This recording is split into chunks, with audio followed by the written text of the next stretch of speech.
What's up, everybody? Welcome to episode 174 of the Nerd Cave podcast. I am one of your hosts, Derek Diamond, joined along with Zach Dyke. Zach. How are you, my friend? Tired, man. Tired. Tired? Yeah. You've football season's just started, so Yeah, I know 2 games in. Yeah, 2 games in. Funny enough, I was actually at your game last night. We're recording this Saturday afternoon, but thought you guys did good. Thanks, man. I appreciate it. It's funny because I didn't even know that Catholic was playing Gulf Breeze until I got there, and I'm like, oh, I'll get to see Zach's band, so It was cool. Did you enjoy it? No, it was good. There was a portion that I didn't get to hear because as soon as halftime starts, I have to calculate, stats and everything, and then take them to the production truck. But I did stick around and listen to some of it, so I liked it. It was good. I'm glad. We had some rude people boo us when we came on the field, but after the show was done, they were clapping. So Well, that's Catholic people for you. the school, not the religion, the school. There is a school here in Pensacola called Catholic. We're not talking about the religion. Let me make that very, very clear. I don't want to start a holy war. But no, I know the feeling. We just wrapped up 10 straight home games. The regular season, as far as home games, has concluded. We've got 2 playoff games next week, maybe more to follow, depending on if they advance or not. So, fun season, very tiring at times, very busy, but really successful, though. Well, good. I'm glad that the regular season's done. You've got 2 more at least, and you'll see where you go from there. Yeah, it kind of sucks because, as your job starts to get busier is when mine starts to wind down. So, but that's the the paths of the careers that we've chose. Oh, yeah, definitely. And Robbie can't be with us today because he has work, and we all understand how that works out. Yeah, work gets in the way of things sometimes, but you got to pay the bills. So you were telling me you were in Mobile this morning. Yes. Give us a little tantalizing tidbit about what you went to Mobile for. Okay, so another show we have on our podcasting network called Nerd Cave Retro with myself and Jason Robbins from Pop Culture Palette. We decided to go to Mobile because it's kind of like a middle ground between us. He lives in Biloxi, and we went to look at retro games because he's been doing that for the last couple of months, and I haven't been to a flea market in a while, and Friday was payday, so I'm like, well, if I can find a couple of good retro games, that'd be cool. Didn't have too much of luck. I did find the old Super Nintendo Power Rangers game that I loved for like $3. So hey, that's an awesome. Saw that, so I was like, yeah, I'll get this. There was one thing that I did pay a good bit of money on. I won't reveal the price on air, but I was at a store here in town, I think on Thursday, and I found a copy of a game that I have looked for a long time. Teenage Mutant Ninja Turtles 4 Turtles in Time for the Super Nintendo. And it was in perfect condition. Had to get it, so I got it. Awesome. So Congrats. you can look forward to both those in future Throwback Thursday Let's Plays, which you can find on our YouTube channel, Nerd Cave Gaming. Yeah. It kind of ties in. I know Lovey was posting on our Facebook group that he got Crash Team Racing and Crash, and then Spyro's Rampage, something Rampage, I can't remember, and that's like when I got into gaming was those, especially Crash and Crash 2 and Crash Team Racing, the better of the kart racing games of that generation. I will give it this. It's more than a Mario Kart ripoff. Some people will say that, but I'm like, no, I disagree with that. And it felt better to me. Well, you were more of a PlayStation person growing up, and I grew up with the original Mario Kart, and I love Crash Team Racing. Like I said, I don't consider it a Mario Kart ripoff. I think it's fantastic. I wish they would bring it back. I wish. I know they're, remastering the first 3 Crash games for the PlayStation. I hope that causes some type of Crash Bandicoot revival, because that's something that me and Jason were talking about on the newest retro show, which you'll hear on Monday. Most gaming companies don't have a mascot like they used to. Really, the only one that's around is Mario, and to another extent, Master Chief. Yeah, and for PlayStation, it's Nathan Drake. But do you really count him as a mascot, though? Like, very, very, like... Nothing little. like it used to be where Sega had Sonic, Nintendo has Mario, PlayStation had Crash Bandicoot. Mm-hmm. There's nothing really like that anymore. No, and I think it's the sign of the times. Like, platformers are not the king anymore. That kind of died off, you know, because you had so many platformers that came out. You know, you had Crash, then you had Sly Cooper, and you had Ratchet and Clank. You had all of these just on PlayStation. Then you had Mario. You had I'm drawing blanks here, but there's a ton of them on the Nintendo system. Oh yeah, that ran everything, but that's not what people really want these days. No, and it kind of shows in any of the sales that go on. People want a good story. They want deep gameplay, which I can't complain because that's what I want in my games. So, but there is a game. We watched a little 4-minute trailer of, not really a trailer, but gameplay, and it is Zelda Breath of the Wild. That is correct. And we can get into the Zelda 30th anniversary stuff after that. This was my first time watching the new gameplay that came out, and it just reaffirms my thought that this game is going to be very good.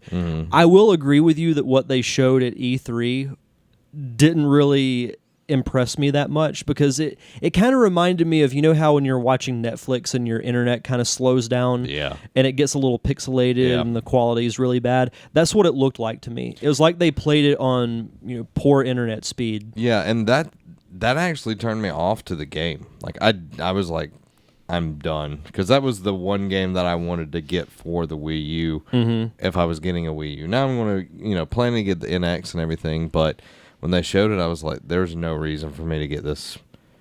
But that actually made me excited because of the different combat. And if you haven't seen it, you need to check it out, because it shows like Link, you know, floating, and then like he drops a bomb on whatever creature it is. I'm not even sure. A moblin. Okay.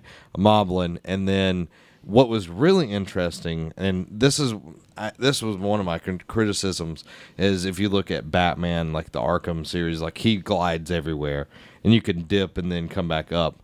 Well, I was like, why can't Zelda do that? This has been old hat for a while, but they actually have it where he can shoot like some kind of, I guess it would be one of his flame arrows or something, and it will catch the ground on fire, and it will make a wind tunnel type deal. Now, I thought that was really cool, a way to like incorporate keeping to be able to fly and everything. So that was really awesome to me.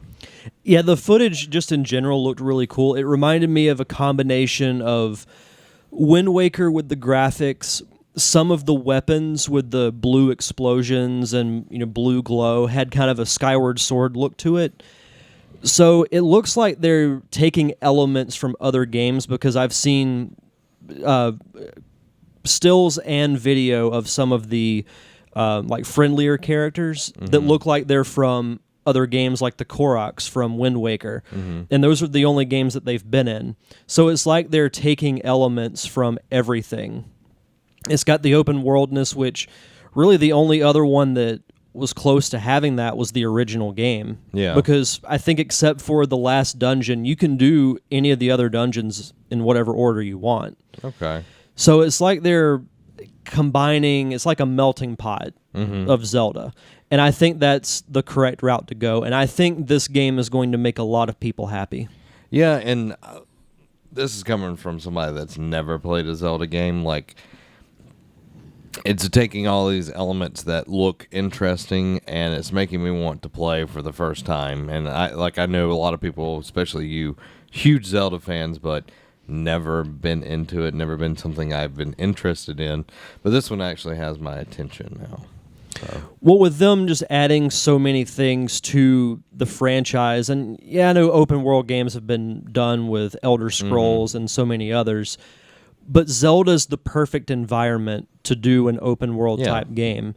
And I think with this, the possibility of new Mario, new Pokemon at some point. Pokemon would be awesome. I think maybe Nintendo is realizing that they need to come out swinging with this NX. And I know there's all the rumors with the controllers being detachable and the system being portable.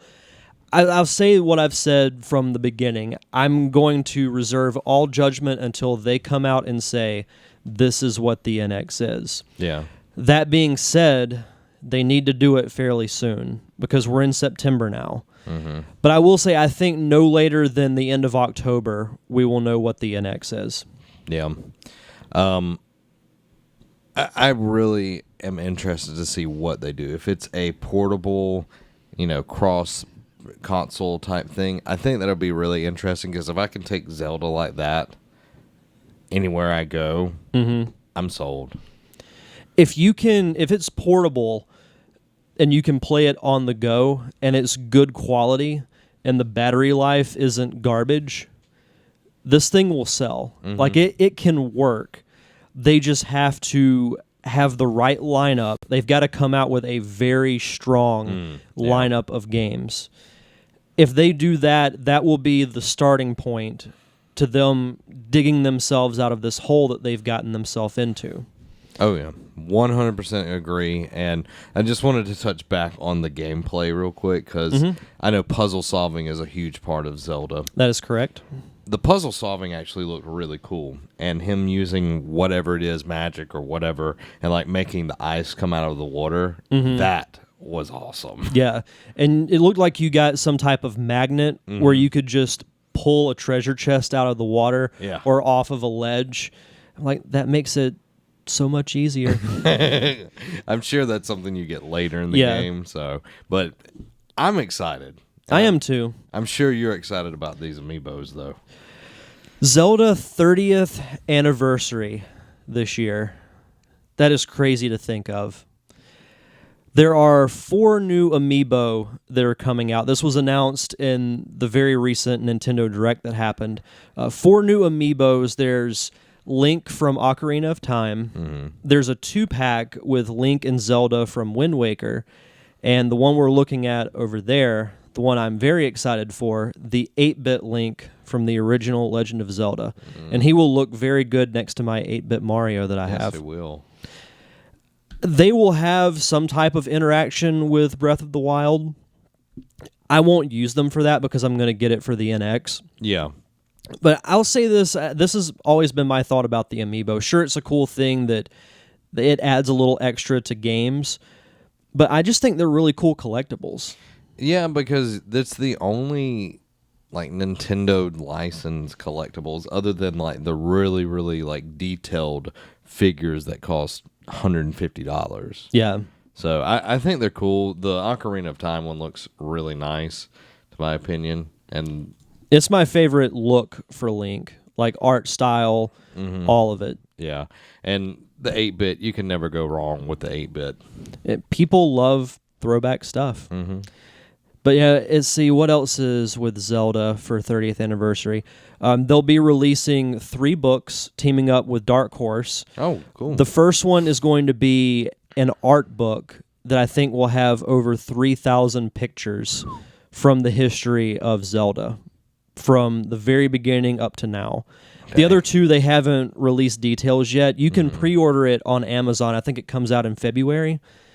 Definitely be getting that art book because it's cool seeing the progression of the Zelda art style, because I can still remember reading the manual that came with the original game, and it had like almost like a comic book look to it, with Link, saving Impa, who's Zelda's aide, from moblins, Link fighting Ganon, and then going through the different styles of, Link to the Past, Ocarina of Time, Wind Waker, which is vastly different from all the other ones because it looks cartoonish, which is funny enough because I think it's one of the best Zelda games of all time. Like, it's number 3 on my list, I believe. Because of the ship. Well, that too. No, it's the ship. Oh yeah, the King of Red Lions is awesome. I don't know. I just know the ship that has like a lion head. Yeah, the ship's called the King of Red Lions. The gameplay from that, it holds up so well, and so do the graphics, really. Because I remember when Nintendo announced the GameCube back in 2000, and they showed this gritty-looking Zelda game of Link fighting Ganondorf, and everyone lost their crap over it. And then a year or two later, they reveal what would be the Wind Waker, and people were livid. I remember people were losing their mind on IGN. See, but I understand why they would. Because I do too. They, here's this awesome, gritty, dark take on Zelda. Like, here's Link as a cartoon character. Not knocking the game, but I would, if I was a Zelda fan, and they were finally giving you what you want, and to just take that away and stab you in the side. Even I was like, this is an interesting direction, but I ended up loving the game. It's one of my favorites. So I'm definitely getting that book when it comes out, and I'm curious to see what the other two are going to be. Oh, and Skyward Sword, for those of you who own a Wii U, if you're one of 5 people like I am, you can download Skyward Sword on the eShop now. Oh, is it remastered or anything, or you can just... No, you can it's just downloadable. Okay. I don't think they remastered it, but That's cool. It's still pretty cool that they released it. Yeah, and the Amiibos will be available at retailers on December 2nd.